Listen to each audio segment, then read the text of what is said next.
Hello everyone, Saida here. So today I'm going to be talking about healing.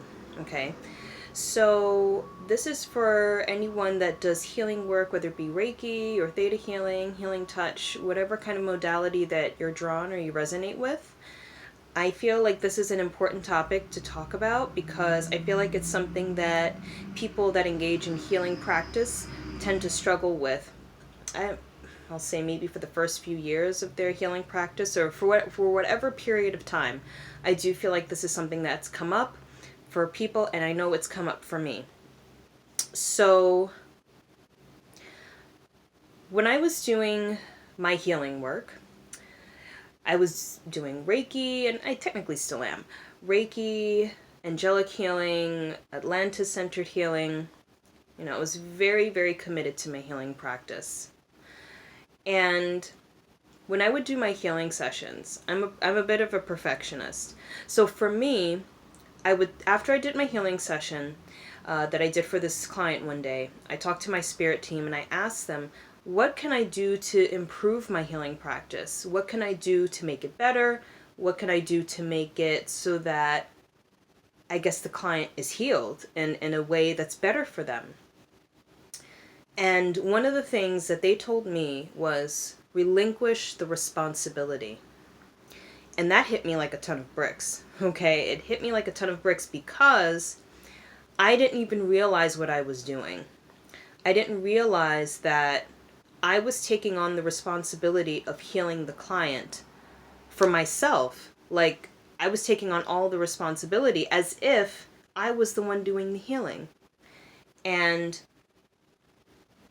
when I heard this from my spirit team, I actually felt a strong sense of freedom from it. I felt very free because it made me realize that the healing was out of my hands. And it's actually true. Anytime someone is doing healing, regardless of the type of healing that you're doing, you're not actually the one that's doing the healing. The healing is not between the healer and the person who is receiving the healing energy. The healing is actually happening between the person and their connection with the universe, God creator, the divine, whatever. That has to do with them. The person who's doing the healing is the vessel for the healing. But the truth is that it's not anyone's responsibility to heal anybody. It's not anyone's responsibility to heal you. It is not anyone's responsibility to fix you or to fix any areas of your life. The only person that is responsible for doing that healing is the person who needs the healing and the creator. And I'll say this too, that even when a person, let's say, makes a personal decision and says, okay, I'm ready to heal. I'm ready to clear out all this junk. I'm ready to change my life. The thing is that you could put in the effort to heal, but a good portion of the healing that is occurring is actually not in your control. I feel like the most important thing is to make the decision that you're ready to heal, that you're ready to change your life. You're no longer willing to hold on to any old paradigms or anything that's holding you back in life. Make that decision. And I feel like putting in some effort is helpful, but I believe that healing is a natural process. And what we really need to be putting in the effort to do is to stop resisting and to stop trying to rush along the healing process. Okay? So, in a sense, the healing that's happening for the person is not happening through the healer. It's not even, it's gets complicated because I feel like a healer serves as a vessel to bring through healing energy. But I feel that when a person is ready to heal, it doesn't really matter who the healing comes from. So I feel that when a person is ready to heal, they're going to be drawn to all kinds of people that are going to support their healing. And these people serve as channels or vessels for the divine, for that healing that the person needs.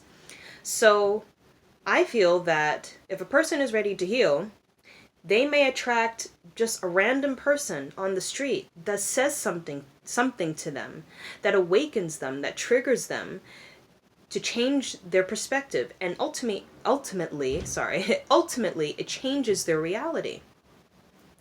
They may be drawn to a Reiki healer or a Theta healer, and then they get this phenomenal healing session that changes their life. They may get an attunement that changes their life. That's what happened for me. Reiki changed my life. It really did. And the thing is that it may not happen like that for everybody.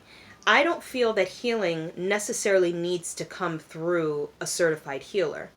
I feel that healing can come through a multitude of sources. I feel that it's more so about the timing, and if it's in the person's, I guess, how can I say this? If it's in the person's time to heal, they're going to heal. It doesn't matter if they go to a Reiki healer, or if they're out on the street and they talk to somebody, if they go to a psychotherapist. Now, when I say this, I do feel like for each and every individual person, that a certain kind of healer or modality or interaction might be needed for each individual person. But in a general, like, I guess, macroscopic sense, it doesn't really matter. It doesn't need to necessarily be through a Reiki healer or like a Theta healer or whatever. I feel that it's all about the person being ready to heal, and then the universe backing this person up in their healing process. And it may be done in a multitude of ways. So this is for people, and I feel like this is especially for people that do healing, because I feel like people that are attracted to doing healing work tend to be people that are very compassionate. They really want to help. They really want to improve people's lives. But sometimes when you have this dedication to helping people and to improving their lives, you take on the responsibility as if you're the one who's supposed to be doing everything. And it's not about that. I feel like we need the contribution of love and compassion in this world, but I also feel that in order to really help people, and in order to really shift people in a positive direction, you can't be attached to the person, and you can't be attached to the process. This stuff needs to happen in its own way and in its own timing. And I feel personally, if you're too attached to the person and you're too attached to the process, you can actually stifle the process, and you're actually not doing any good for the person or people that you're trying to help. Okay, so I feel that if you are a healer in whatever way, do this work from your heart, whatever it is that you feel guided to do, in whatever way you feel called to heal. Energy healing, volunteering, working in the medical field. Whatever you do, do it from the heart, but don't get attached to the process, because it's weird, because I feel like you feel called to do it, but don't allow it to burden you.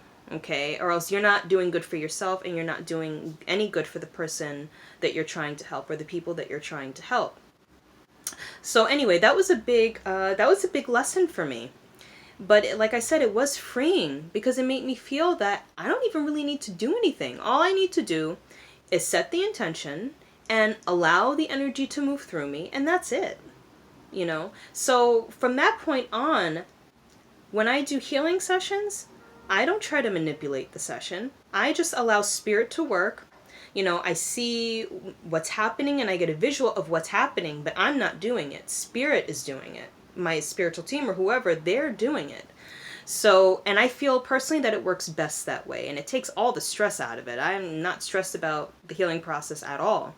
So you do the healing, and then the person can take it and do with it whatever they want. Okay? So I feel like this is good for healers, but it's also good for people that are seeking healing. Okay, so just know that no one's responsible for your healing, and take the stress out of your own healing process by surrendering to the healing process.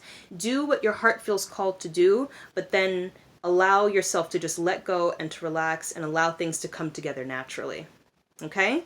So I hope this video was helpful for you, and I hope you enjoyed it, and I'll see you around for the next video. Take care. Bye-bye.